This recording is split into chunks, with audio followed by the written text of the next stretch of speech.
नमस्ते। आराम से बैठ जाइए और सोने की तैयारी कीजिए। ब्रह्मांड के शांत गहरे अंधेरे की कल्पना करें। अरबों सितारों के बीच कुछ ऐसे भी हैं जो बहुत पहले मर चुके हैं, लेकिन उनकी मृत्यु एक नए अजीब जीवन की शुरुआत भर थी। क्या हो अगर ठीक वहीं एक विशाल तारे के जल चुके अवशेषों की कक्षा में इंसानियत का सामना पहली बार किसी अनजानी चीज से हुआ हो। आज की यह स्लीप टॉक खगोल विज्ञान के सबसे बड़े रहस्यों में से एक को समर्पित है। ये कहानी है न्यूट्रॉन तारे से आए कुछ अजीब संकेतों की, जिन्होंने वैज्ञानिकों को यह सोचने पर मजबूर कर दिया कि क्या यह महज एक इत्तेफाक था, कोई अनोखी प्राकृतिक घटना, या फिर किसी गैर मानवीय गतिविधि द्वारा जानबूझकर की गई निगरानी।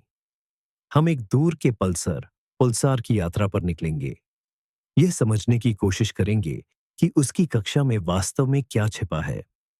क्या यह कोई अज्ञात उड़ने वाली वस्तु, यूएफओ है, या खगोलविदों की सबसे बड़ी भूल। आइए हम सब मिलकर इस पर विचार करें और धीरे धीरे नींद की गहराई में उतर जाएं। हमारी आज की कहानी के सार को समझने के लिए सबसे पहले हमें इसके मुख्य नायक से मिलना होगा। यह कोई इंसान नहीं, बल्कि एक अद्भुत प्रकृति की खगोलीय वस्तु है।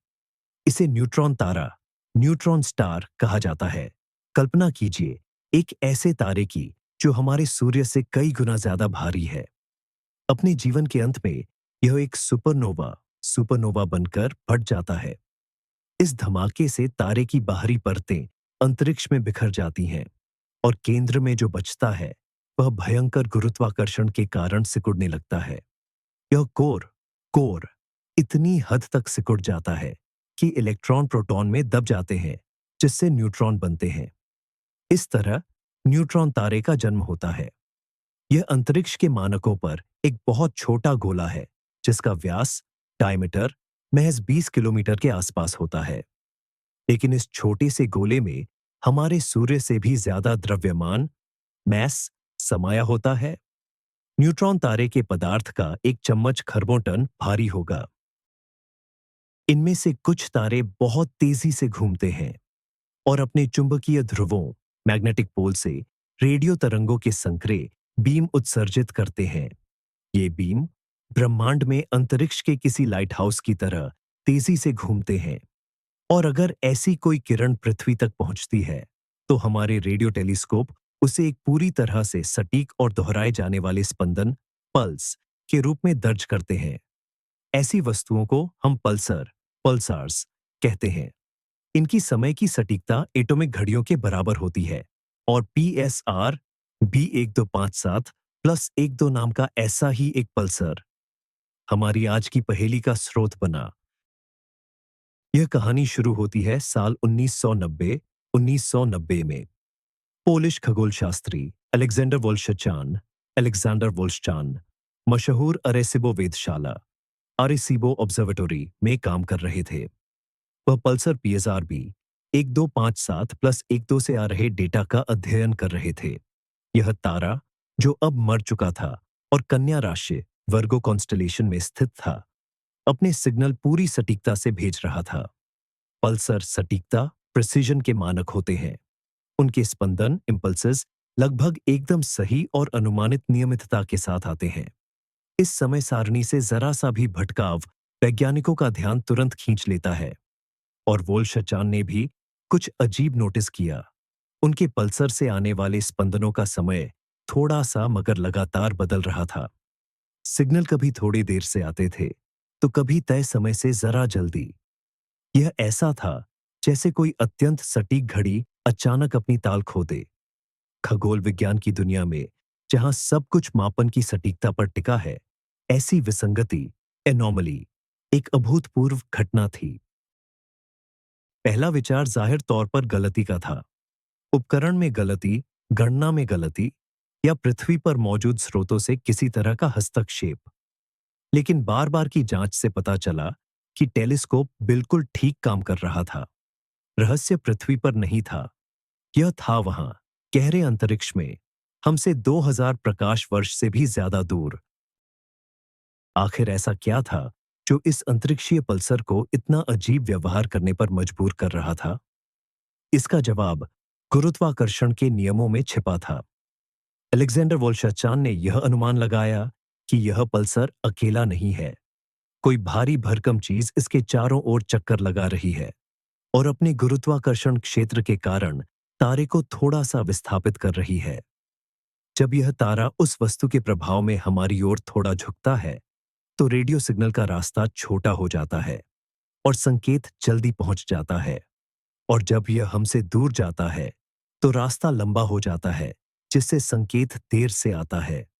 यह एक जाना माना प्रभाव है, जिसे डॉपलर प्रभाव कहा जाता है।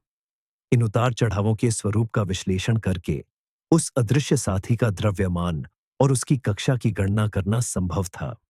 और वोल्शाचान की गणनाओं ने एक बेहद चौंकाने वाले निष्कर्ष को जन्म दिया। उस मृत तारे के चारों ओर एक नहीं, बल्कि कम से कम दो पिंड घूम रहे थे और उनका द्रव्यमान ग्रहों के द्रव्यमान के बराबर था।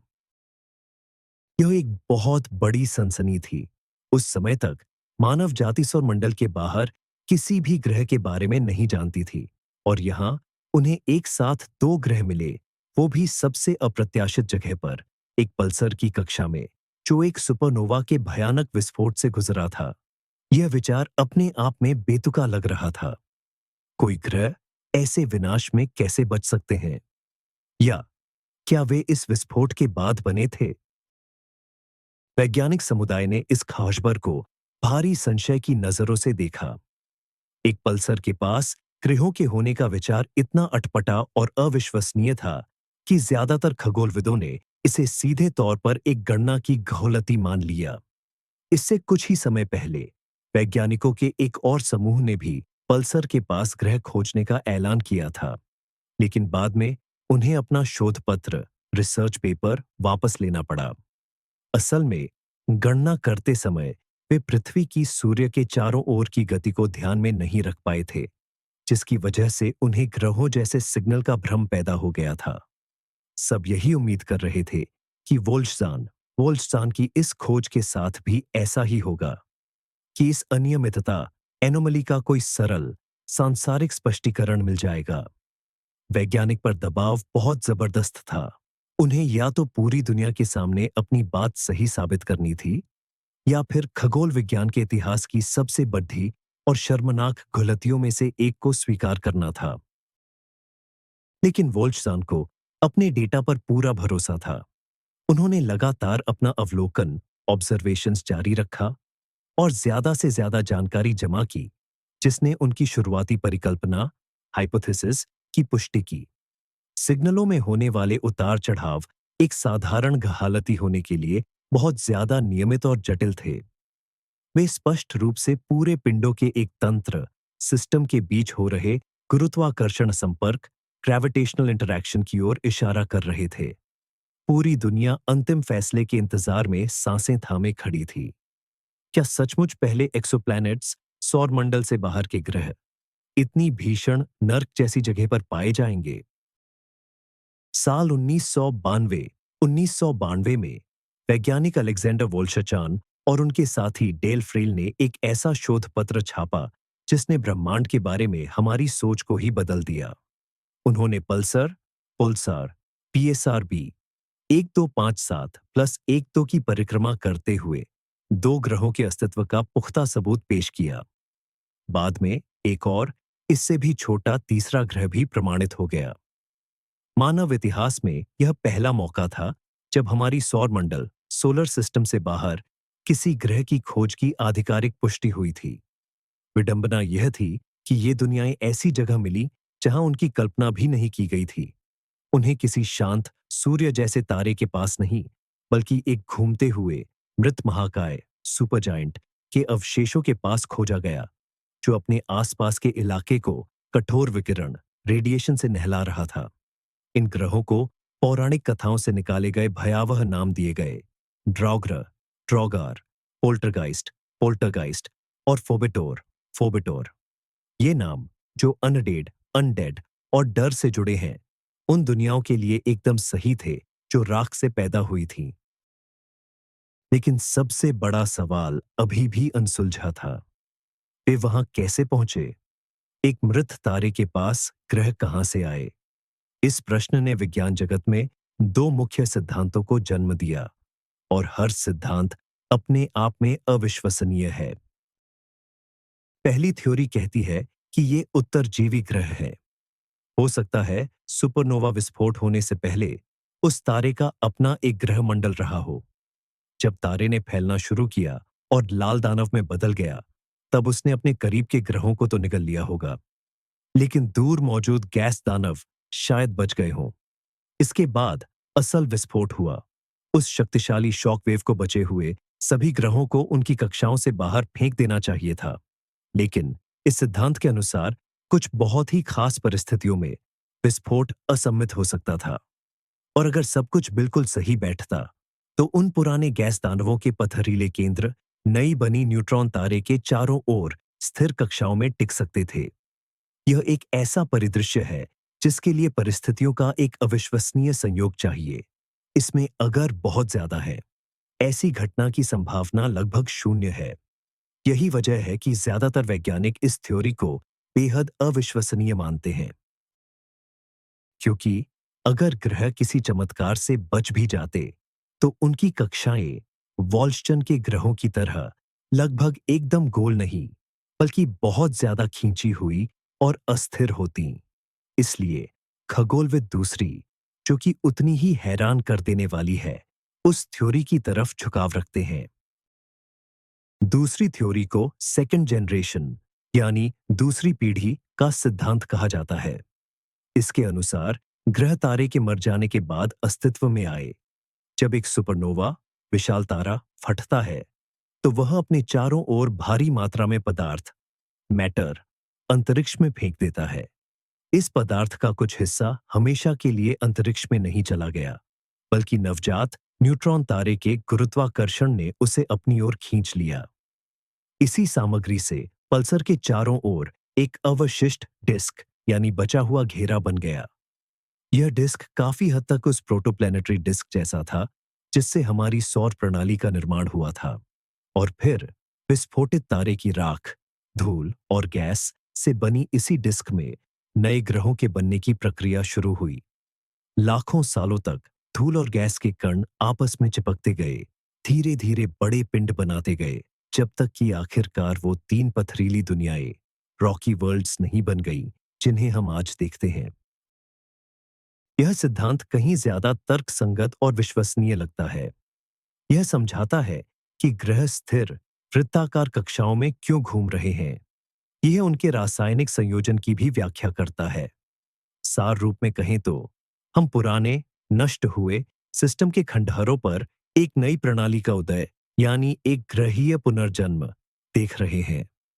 लेकिन यहां तक कि यह सुव्यवस्थित दिखने वाला सिद्धांत भी संदेह के लिए और वैकल्पिक विचारों के लिए जगह छोड़ जाता है। और अब हम आते हैं सबसे रोमांचक हिस्से पर। ये वह मोड़ है जहां कठोर विज्ञान उन अटकलों से मिलता है जिन्हें शायद कुछ लोग कोरी कल्पना या साइंस फिक्शन कहेंगे। क्या होगा अगर पुल्सार के संकेतों में ये अनियमितताएं में ग्रहों की वजह से नहीं है? क्या होगा अगर यह कुछ और ही है? यह विचार खोज के तुरंत बाद ही उठा था, क्योंकि सिग्नल बहुत ज्यादा व्यवस्थित थे, बहुत स्पष्ट, बहुत स्थिर। बेशक प्रकृति पल्सर जैसे अविश्वसनीय रूप से सटीक यंत्र बना सकती है, लेकिन इतनी आदर्श गतिशीलता वाली पूरी की पूरी ग्रह प्रणाली? कुछ वैज्ञानिकों ने सवाल किया, क्या यह सिग्नल कृत्रिम हो सकता है? क्या हम एक टेक्नो सिग्नेचर यानी किसी बुद्धिमान सभ्यता की गतिविधि के निशान तो नहीं देख रहे हैं? यह परिकल्पना हमें तुरंत ही यूएफओ के दायरे में ले जाती है। यह मतलब उड़न तश्तरी से नहीं है, बल्कि इसके मूल अर्थ से है, एक अज्ञात उड़ने वाली और इस मामले में घूमती हुई वस्तु, अनआइडेंटिफाइड रोटेटिंग ऑब्जेक्ट। एक ऐसी वस्तु जिसका स्वरूप हमें अभी तक पूरी तरह से ज्ञात नहीं है। और अगर यह कृत्रिम है, तो इसे किसने और क्यों ऐसी अजीब जगह पर बनाया होगा? चलिए एक पल के लिए मान लेते हैं कि यह ग्रह नहीं है, बल्कि ये कुछ कृत्रिम वस्तुएं हैं जो एक पल्सर के चारों ओर घूम रही हैं। तो फिर इनका असली उद्देश्य क्या हो सकता है? सबसे लोकप्रिय विचारों में से एक है कि यह एक विशाल ऊर्जा केंद्र, पावर स्टेशन है। न्यूट्रॉन तारे, खासकर जो नए हैं, उनके पास घूमने की अत्यधिक ऊर्जा और शक्तिशाली चुंबकीय क्षेत्र होते हैं। एक अति विकसित सभ्यता इस पल्सर को एक विशाल जनरेटर की तरह इस्तेमाल कर सकती थी। वे इसके चारों ओर कोई मेगा स्ट्रक्चर बना सकते थे, जैसे कि डायसन स्फीयर या उसका कोई दूसरा रूप, जो तारे की ऊर्जा को पूरी तरह सोख ले। पल्सर के चारों ओर घूमती हुई यह विशाल संरचनाएं ही असल में वो गुरुत्वाकर्षण संबंधी विक्षोभ, ग्रेविटेशनल डिस्टर्बेंसेस पैदा कर रही होंगी, जिन्हें हमने गलती से ग्रह मान लिया। उनका द्रव्यमान, मैस, भी हमारी गणनाओं के हिसाब से बिल्कुल सही बैठता है। ऊर्जा का ऐसा स्रोत एक सभ्यता को लाखों, शायद अरबों सालों तक शक्ति प्रदान कर सकता है। यह एक जबरदस्त इंजीनियरिंग कृति है, जिसे ऐसी सभ्यता ने बनाया है जिनके लिए तारे सिर्फ रोशनी के बिंदु नहीं, बल्कि संसाधन हैं। और हमने गलती से उनके पावर स्टेशन पर दस्तक दे दी है। एक और परिकल्पना है जो उतनी ही रोमांचक है। क्या होगा अगर यह कोई स्टेशन नहीं, बल्कि एक मार्गदर्शक दीपस्तंभ, बीकन हो? पल्सर अंतरतारकीय संदेशों के लिए एकदम सही ट्रांसमीटर होते हैं। उनके सिग्नल शक्तिशाली और स्थिर होते हैं। वे पूरी आकाशगंगा में यात्रा कर सकते हैं।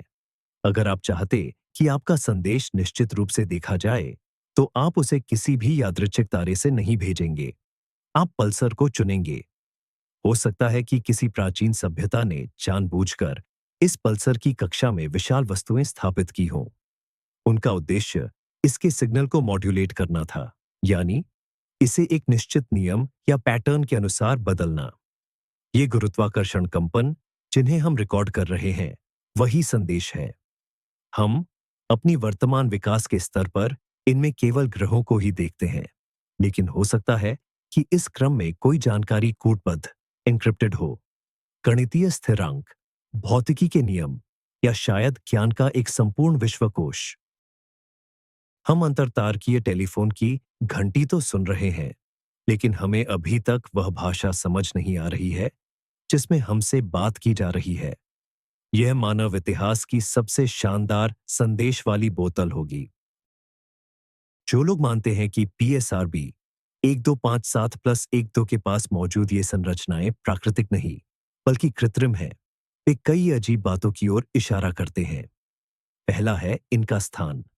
एक पल्सर के पास घातक विकिरण, रेडिएशन वाले क्षेत्र में कुछ बनाने की जरूरत क्यों पड़ी? जवाब शायद सीधा हो।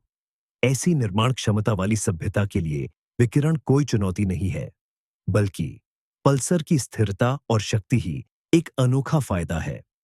दूसरी बात, इन ग्रहों के द्रव्यमान का अनुपात। प्राकृतिक रूप से निर्माण होने वाले ग्रहों के लिए यह काफी असामान्य लगता है। कुछ शोधकर्ताओं ने देखा है कि इन मापदंडों, पैरामीटर्स, में एक तरह का गणितीय नियम दिखाई देता है, जो प्राकृतिक प्रणालियों में शायद ही पाया जाता हो। तीसरा, इस पूरी प्रणाली की विलक्षणता, यूनिकनेस। इतने सालों की खोज में हमें हजारों एक्सोप्लैनेट्स मिले हैं, मगर पल्सर के पास ग्रहों वाली यह प्रणाली आज भी एक अविश्वसनीय रूप से दुर्लभ चीज है। ऐसा क्यों? क्या इसलिए कि यह कोई प्राकृतिक घटना नहीं, बल्कि एक अकेला बाहरी आर्टिफैक्ट है? बेशक, ये सब सिर्फ अटकलें हैं, लेकिन ये हमें सोचने पर मजबूर करती है। क्या हो अगर जो हम देख रहे हैं वह वैसा न हो जैसा हम सोचते हैं? आइए अब हम हवाई बातों से हटकर जमीन पर उतरे और इस समस्या को एक संदेहवादी, स्केप्टिक की नजर से देखें। विज्ञान में एक शानदार सिद्धांत है जिसे ऑकम का रेजर, ऑकम्स रेजर कहा जाता है। इसका सिद्धांत स्पष्ट है, हमें अनावश्यक रूप से चीजों या संस्थाओं की संख्या नहीं बढ़ानी चाहिए। सरल शब्दों में कहें तो, जो सबसे सरल व्याख्या सभी तथ्यों को संतुष्ट करती है, उसके ही सही होने की सबसे अधिक संभावना होती है। हमारे मामले में कौन सी व्याख्या अधिक सरल है? पहला, पल्सर के चारों ओर वे ग्रह घूम रहे हैं, जो सुपरनोवा विस्फोट के बाद बचे हुए मलबे के डिस्क से बने हैं। यह प्रक्रिया हालांकि दुर्लभ है, लेकिन यह हमारे ज्ञात भौतिकी के नियमों का पालन करती है। दूसरा, पल्सर के चारों ओर एक विशाल कृत्रिम महासंरचना घूम रही है, जिसे एक अज्ञात एलियन सभ्यता ने किसी अज्ञात उद्देश्य के लिए बनाया है। जाहिर है, पहली व्याख्या कहीं ज्यादा सरल है। इसके लिए एक नई, अप्रमाणित इकाई, यानी बाह्य अंतरिक्ष की बुद्धि, एक्स्ट्रा टेरेस्ट्रियल इंटेलिजेंस, को पेश करने की आवश्यकता नहीं है। यही कारण है कि वैज्ञानिकों का भारी बहुमत ग्रहीय परिकल्पना, प्लैनेटरी हाइपोथेसिस, का ही समर्थन करता है। यह तार्किक, लॉजिकल, सुरुचिपूर्ण, एलिगेंट है और ज्ञात भौतिक नियमों का उल्लंघन नहीं करती। इसका यह मतलब नहीं है कि यह 100% सही है, लेकिन जब तक हमारे पास इन वस्तुओं के कृत्रिम होने का कोई सीधा प्रमाण नहीं मिलता, तब तक ग्रहीय संस्करण, प्लैनेटरी वर्जन ही मुख्य और मान्य रहेगा। आइए अब हम उन ग्रहों पर, या जिन्हें हम ग्रह मानते हैं, उन पर जरा और गहराई से नजर डालते हैं। पल्सर के सबसे करीब है डराउग्र, ड्रॉगर। यह बहुत छोटा है। इसका द्रव्यमान पृथ्वी के द्रव्यमान का महज 200वां हिस्सा है। ये उन सबसे छोटे बाह्य ग्रहों, एक्सोवर्ल्ड्स में से एक है, जिनके बारे में हमें जानकारी है। इससे आगे दो बड़े ग्रह हैं, पोल्टरगाइस्ट, पोल्टरगाइस्ट, और फोबेटोर, फोबेटोर। इन्हें सुपर अर्थ श्रेणी में रखा जाता है। इनका द्रव्यमान पृथ्वी से लगभग 4 गुना ज्यादा है। ये तीनों ही ग्रह पथरीले, यानी चट्टानी हैं, लेकिन हमारी समझ के मुताबिक वहां जीवन असंभव है। ये ग्रह पल्सर के सबसे शक्तिशाली विकिरण, रेडिएशन क्षेत्र में स्थित है। किसी भी तरह का वायुमंडल, एटमॉस्फेयर, इनसे बहुत पहले ही छीन लिया गया होगा। इनकी सतह पर शायद लगातार उच्च ऊर्जा वाले कणों की बौछार होती रहती है। ये विकिरण से झुलसे हुए मृत ग्रह हैं। अगर आप इनमें से किसी भी ग्रह की सतह पर उतरते, तो आसमान गहरा नहीं होता। पल्सर का विकिरण गैस और धूल के बचे हुए डिस्क से टकराकर एक भयावह, डरावनी रोशनी पैदा करता, जिससे आसमान चमकता हुआ दिखाई देता। और इस अजीबोगरीब दृश्य के ऊपर कोई तारे का गोला नहीं, बल्कि एक छोटा अदृश्य बिंदु लटका होता, जो अंतरिक्ष में जानलेवा किरणें भेज रहा होता। सचमुच यह नर्क जैसा दृश्य है। पीएसआरबी 1257+12 प्रणाली का अनोखापन वैज्ञानिकों को आज भी इसके गहन अध्ययन के लिए प्रेरित करता है। इसकी खोज के बाद ही हमारे सौर मंडल से बाहर के ग्रहों, एक्सोप्लैनेट्स की तलाश में एक वास्तविक क्रांति आ गई। नए तरीके विकसित किए गए और केपलर तथा टीईएसएस जैसे अत्याधुनिक टेलीस्कोप बनाए गए। आज की तारीख में हमने अन्य सितारों के चारों ओर 5000 से भी अधिक ग्रहों की खोज कर ली है। हमने हॉट जुपिटर खोजे हैं, जो अपने सितारों से लगभग चिपके हुए घूमते हैं। हमने सुपर अर्थ्स, जल से भरे ग्रह और महासागर वाले संसार भी खोज निकाले हैं। यहां तक कि हमने तथाकथित वास योग्य क्षेत्रों, हैबिटेबल जोन में पृथ्वी से मिलते जुलते ग्रह भी ढूंढ निकाले हैं। लेकिन पल्सर पुल्सर के इर्द गिर्द आज भी बेहद कम ग्रह मिले हैं। केवल कुछ ही प्रणालियों की पुष्टि हो पाई है। यह सिद्ध करता है कि उनका निर्माण सचमुच बहुत ही दुर्लभ प्रक्रिया है, जिसके लिए कुछ खास शर्तों की जरूरत होती है। या फिर क्या यह संकेत देता है कि हम गलत जगह या शायद गलत तरीके से खोज कर रहे हैं? एक्सोप्लैनेटोलॉजी में होने वाली हर नई खोज हमें उस सबसे पहली और सबसे अजीबोगरीब प्रणाली की तरफ वापस ले जाती है और हमें वही प्रश्न पूछने पर मजबूर करती है, आखिर यह वास्तव में क्या चीज है? आइए दोनों सिद्धांतों के पक्ष और विपक्ष को तौलते हैं। ग्रह निर्माण की परिकल्पना, प्लैनेटरी हाइपोथेसिस, के पक्ष में इसकी सादगी और भौतिकी के नियमों के साथ इसका तालमेल है।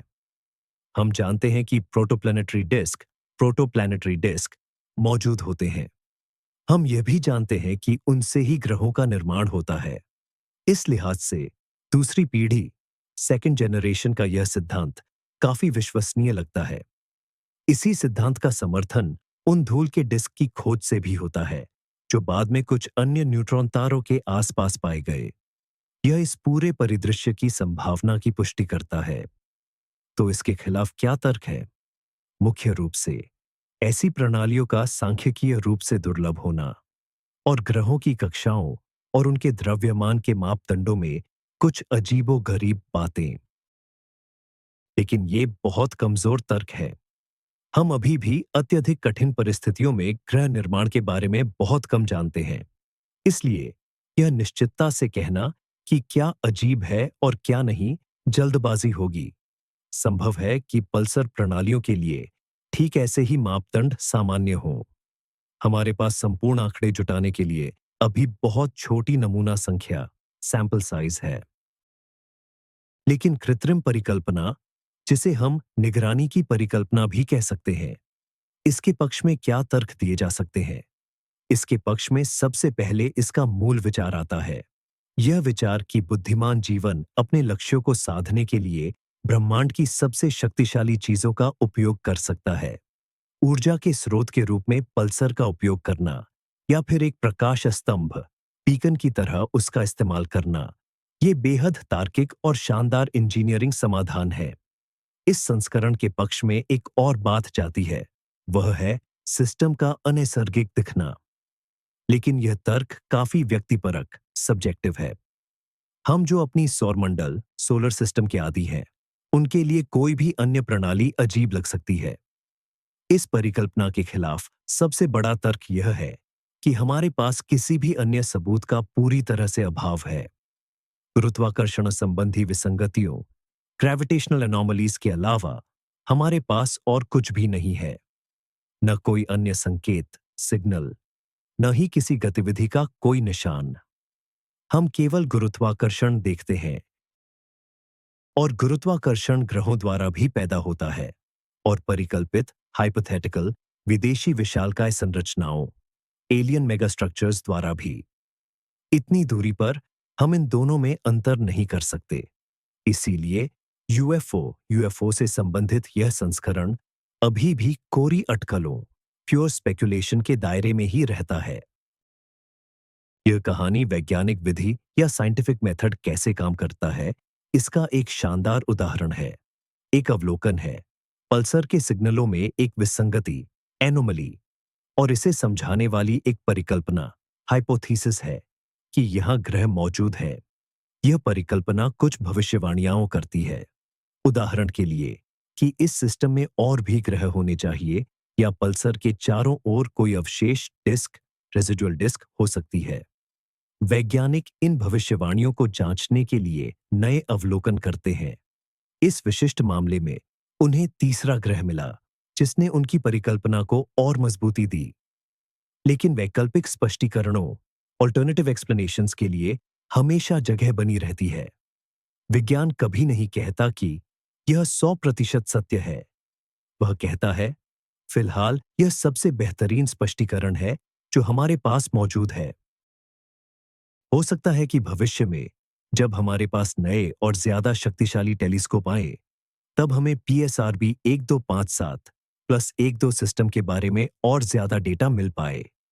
शायद हम उन ग्रहों को खुद देख पाएं या फिर यह जान पाएं कि वहां क्या है, और तब हमें इसका अंतिम उत्तर मिलेगा।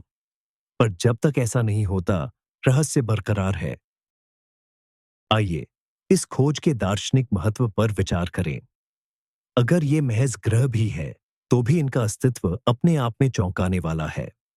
यह हमें बताता है कि ब्रह्मांड में सबसे अप्रत्याशित, यहां तक कि बिल्कुल अनुचित माने जाने वाली जगहों पर भी ग्रह बनाने की क्षमता है, कि ग्रहों की प्रणालियां राख से भी पुनर्जीवित हो सकती हैं। इससे ब्रह्मांड और भी अधिक अद्भुत और विविध हो जाता है। और अगर हम एक पल के लिए यह मान लें कि यह सचमुच कोई कलाकृति है, इसका मतलब होगा कि हम अकेले नहीं हैं, कि अंतरिक्ष की गहराइयों में कहीं ना कहीं कोई ऐसी सभ्यता मौजूद है या रह चुकी है जो इतनी शक्तिशाली थी कि एक मृत तारे को नियंत्रित कर सके। इससे सब कुछ बदल जाएगा। ब्रह्मांड में हमारी जगह के बारे में हमारी धारणा पूरी तरह पलट जाएगी। हम इकलौती बुद्धिमान प्रजाति नहीं रहेंगे, हम बहुतों में से बस एक होंगे। और इस तथ्य को जानना शायद मानव इतिहास की सबसे बड़ी खोज होगी। यही वजह है कि वैज्ञानिक कन्या राशि मंडल में स्थित उस दूर के बिंदु पर इतनी बारीकी से नजर गड़ाए हुए हैं। तो आज खगोलशास्त्री क्या सोचते हैं? इस खोज के 30 साल से ज्यादा गुजर जाने के बाद भी वैज्ञानिक सर्वसम्मति कंसेंसस अभी भी वही है। ज्यादातर वैज्ञानिकों का यह दृढ़ विश्वास है कि अलेक्जेंडर वोल्शाचान ने एक ग्रह प्रणाली प्लैनेटरी सिस्टम की ही खोज की थी, जो इतिहास में पहली थी। यह खोज अपने आप में एक बहुत बड़ी उपलब्धि है। इसने खगोल विज्ञान में एक नए युग की शुरुआत की है, बहिर्ग्रहों एक्सोप्लैनेट्स का युग। इन पिंडों के कृत्रिम आर्टिफिशियल होने की परिकल्पना को अब बेहद कमजोर और अटकलबाजी माना जाता है। यह दिमाग के लिए खुराक की तरह या विज्ञान कथा साइंस फिक्शन की तरह तो दिलचस्प है, लेकिन एक कार्यशील वैज्ञानिक सिद्धांत वर्किंग थ्योरी के तौर पर नहीं। हालांकि कोई भी इस कहानी पर पूर्ण विराम नहीं लगाता। विज्ञान में कभी भी अंतिम जवाब नहीं होते। हमेशा यह संभावना रहती है कि नए डेटा हमें पुराने निष्कर्षों पर पुनर्विचार करने के लिए मजबूर कर दें। PSRB 1257+12 प्रणाली आज भी निगरानी में है, और कौन जानता है कि भविष्य में यह हमें और कौन से आश्चर्य देगी।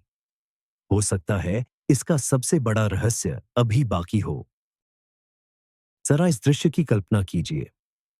हमसे 23 क्वाड्रिलियन किलोमीटर की दूरी पर एक नन्हा अत्यधिक घना तारा अवशेष घूम रहा है। यह प्रति सेकंड सैकड़ों चक्करों की गति से घूमता है और अदृश्य विकिरण की किरणों से ब्रह्मांड को चीर रहा है। और इस दानव के चारों ओर शाश्वत अंधेरे में 3 मृत दुनियाएं अपनी मौन परिक्रमा कर रही हैं। ये वे दुनियाएं हैं जो राख से जन्मी हैं, जिनका नाम भूतों और राक्षसों पर रखा गया है। यह क्या है? क्या यह प्रकृति की कोई अद्भुत सनक है?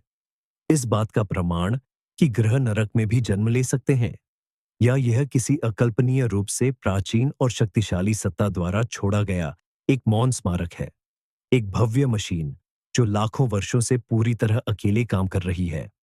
हम सिर्फ एक परछाई देखते हैं, पल्सर के संकेतों की एकदम सपाट सतह पर हल्की सी लहर, और हम उस परछाई से उस चीज की आकृति को फिर से बनाने की कोशिश कर रहे हैं जो उसे फेंक रही है। यह उस कोशिश जैसा है जिसमें हम किसी इंसान को केवल पानी में उसके डगमगाते प्रतिबिंब को देखकर समझने की कोशिश करते हैं कि वह कैसा दिखता होगा। हम अनुमान लगा सकते हैं, लेकिन हमें पूर्ण निश्चितता नहीं है। तो यह महज इत्तेफाक है या कोई गहरी खोज? जवाब शायद कहीं बीच में ही है। हम एक अद्भुत संयोग देख रहे हैं।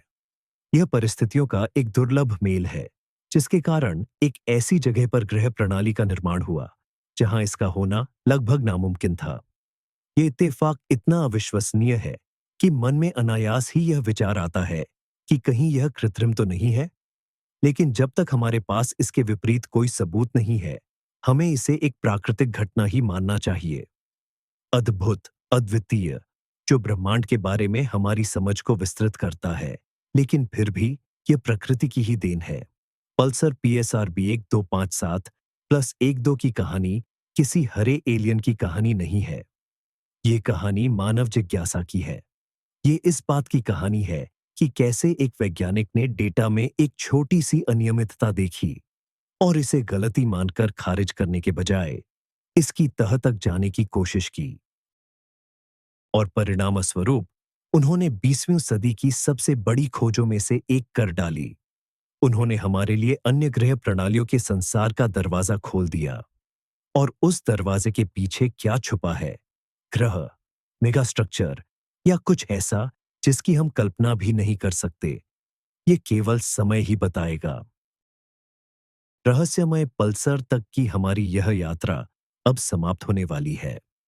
हमने देखा कि कैसे रेडियो सिग्नल में हुए मामूली से उतार चढ़ाव ने खगोल विज्ञान के एक बिल्कुल नए क्षेत्र को जन्म दिया। न्यूट्रॉन तारे PSR P1257+12 के पास पहले एक्सोप्लैनेट्स की खोज की कहानी किसी वैज्ञानिक जासूसी कहानी, साइंस डिटेक्टिव से कम नहीं है। पहले एक दिलचस्प पहेली थी, फिर एक साहसी परिकल्पना, हाइपोथेसिस आई, जिसे शुरुआत में सबने एक गलती मान लिया था। इसके बाद अपनी बात को सही साबित करने के लिए सालों की कड़ी मेहनत और रिसर्च लगी, और अंत में एक ऐसी जीत मिली जिसने ब्रह्मांड के प्रति हमारे दृष्टिकोण को हमेशा के लिए बदल दिया। हमने समझा कि ग्रह, प्लैनेट्स कोई दुर्लभ चीज नहीं है, बल्कि अंतरिक्ष में एक सामान्य घटना है। और ये ग्रह सबसे अविश्वसनीय परिस्थितियों में भी मौजूद हो सकते हैं। लेकिन शक की एक परछाई, यानी किसी कृत्रिम वस्तु, आर्टिफिशियल ऑब्जेक्ट की वैकल्पिक परिकल्पना का विचार अभी भी इस कहानी पर मंडरा रहा है। यह हमें याद दिलाता है कि हम अभी भी कितना कम जानते हैं, और यह भी कि सबसे अद्भुत खोजें हमें वहां मिल सकती है जहां हमें उनकी बिल्कुल भी उम्मीद नहीं होती। ब्रह्मांड के रहस्यों में गोता लगाते हुए मेरे साथ समय बिताने के लिए धन्यवाद। मुझे उम्मीद है कि ये लेक्चर आपको आराम से सोने में मदद करेगा। चैनल को सब्सक्राइब करें, लाइक बटन दबाइए और कमेंट्स में अपनी राय जरूर साझा करें। आपको क्या लगता है, उस दूर के पल्सर के चारों ओर वास्तव में क्या घूम रहा है? ग्रह या कुछ और? शुभ रात्रि और मीठे सपने।